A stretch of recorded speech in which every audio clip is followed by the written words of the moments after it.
let's talk about capital gains. In simple terms, a capital gain happens when you sell something for more than you paid for it. This something could be a stock you own, a vintage comic book, or even your house.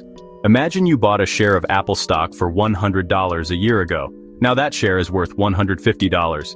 If you sell it, you've made a $50 capital gain. But here's the thing, Uncle Sam wants his cut. That's where capital gains tax comes in. So yeah, Uncle Sam really does want his cut. Why does the government tax capital gains? Well, it's considered income, just like the money you earn from your job. When you sell an asset for a profit, you're essentially making money from your investments. However, capital gains aren't taxed the same as your regular income. There's a good reason for this. The government wants to encourage investment and economic growth. Lower capital gains tax rates can incentivize people to invest their money, which can help businesses grow and create jobs. Now here's where it gets a little tricky. There are different capital gains tax rates depending on how long you've held the asset.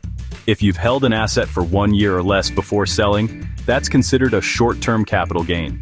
These gains are taxed at your ordinary income tax rate.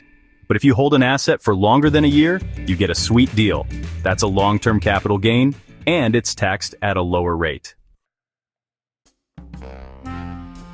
For example, in 2025, if you're single and your income is below $44,725, you won't pay any tax on your long-term capital gains.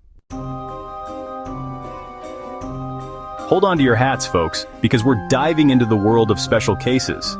Collectibles like stamps, coins, or vintage toys are taxed differently. If you make a profit selling a collectible, you'll likely pay a 28% capital gains tax rate. Real estate also has its own set of rules. If you sell your primary residence, you might be able to exclude up to $250,000 of your capital gains from taxes, or $500,000 if you're married. Remember, these are just a few examples, and tax laws can change. It's always best to consult a tax professional for personalized advice.